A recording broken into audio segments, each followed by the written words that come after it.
So today I want to talk about 529s. I get a lot of questions about these, so I want to do a little bit of a deep dive here. Before I get into 529 specifically, I want to take a step back. And so let's talk about college savings plans in general. So that's an IRS term. They created these different types of investments called college savings plans.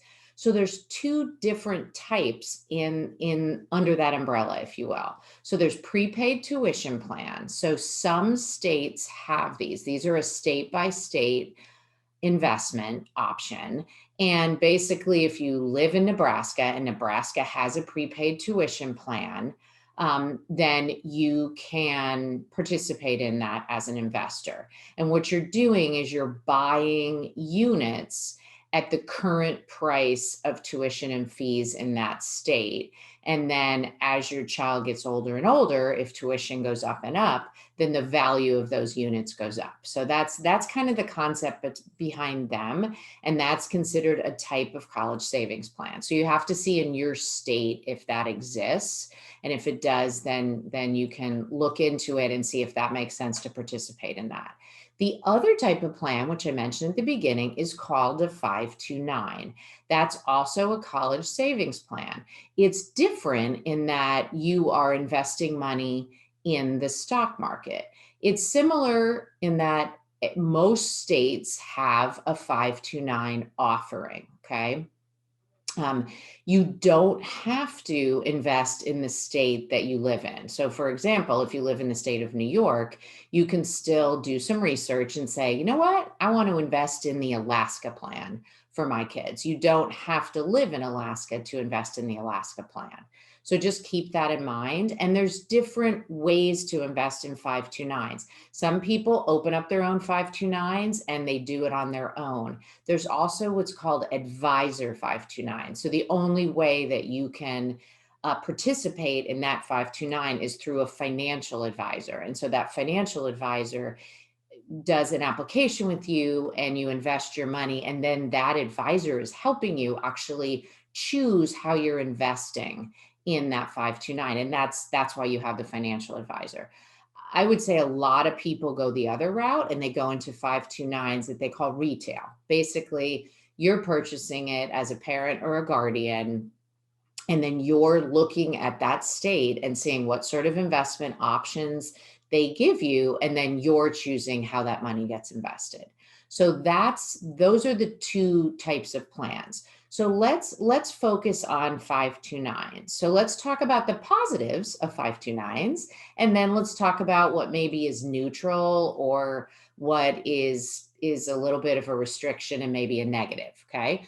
The overwhelming positive of a 529 is the funds that you invest will grow tax-free. So if your child is a kindergartner and you get a big bonus and you put a huge lump sum in this, say you say, you know what, I'm going to put 20,000 in there when my child's 5, right? Well, that money is going to grow. It's in the stock market, hopefully, right? Over the years, it's going to grow, and you will not owe tax on that money as that account is growing. Okay. And another huge positive is when you go to use those funds down the road to pay for your child's school, as long as you spend it on what's called qualified higher education expenses, and that's defined by the IRS. As long as you spend it on that, the earnings are never tax-free. So if you put in 20,000 when your child's 5, back to my example, and say the money doubles. So by the time you're pulling it out, the value of that account is $40,000. Well, normally in a non-retirement sort of investment, you're going to pay tax on that $20,000 of earnings. And in a 529, again, as long as you are pulling it out and spending it on what the IRS considers a qualified higher education expense, you will not pay tax on that 20,000 of earnings. So it's a big savings in capital gains tax, right? So that's a big reason why people do it. The funds are there and they're ready to pay for college. There's also grandparents that will do this. The funds, when they are put into a 529, are considered to be out of your estate. So sometimes grandparents will do this to help their grandkids, and then they're reducing the size of their estate. That could be part of a tax planning strategy, for example. Another positive when we're talking about financial aid consideration is when you're submitting the FAFSA and or the CSS profile, which are financial aid forms, that is considered, a 529 account is considered an asset of the parents as long as the parents are the owners of the account. Typically, the parents are the owner and the beneficiary is your child, the student, right? So it's considered an asset of the parents. And we're not going to get into the weeds on that today, but it's better. It's assessed at a lower percent when it's a parental asset. So that's a positive when you're looking at the financial aid considerations. So let's talk a little bit about what could be a restriction of a 529. And I've mentioned this a couple times. The funds that you put in a 529, they have to be pulled out for qualified higher education expenses if you want to get the perk of not paying tax on the earnings.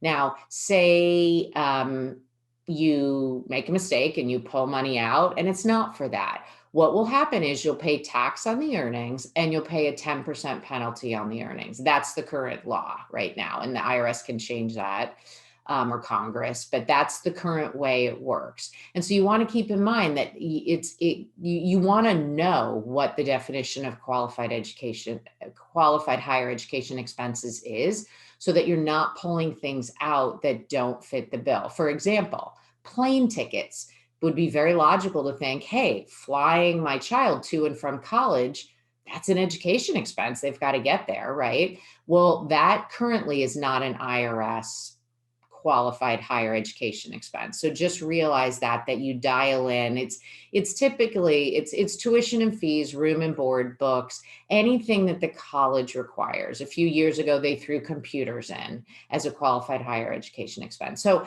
basically, in my years of doing this with families, most parents have no problem spending their 529s and using them up on all the qualified higher education expenses they have. But realize in a 529, you get that tax-free growth. So there is that restriction. You can't just spend it on anything. And if you decide that you don't want to spend it on that, and you take it out, then you're going to pay tax on the earnings and the 10% penalty. So that's how that works.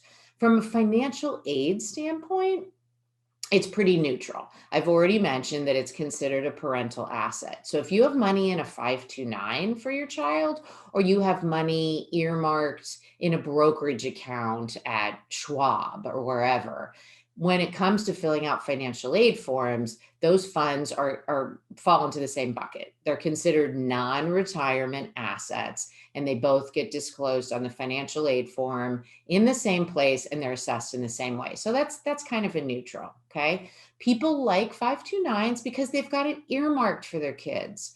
If they have several kids, they might have several 529s, and they know, okay, that money is allocated over there. It's not going to be used for a family vacation or to redo the kitchen or whatever happens, right? So people like that from a discipline standpoint. It's kind of off to the side, even though it's accessible, it's earmarked, okay? So that's really high level college savings accounts 101.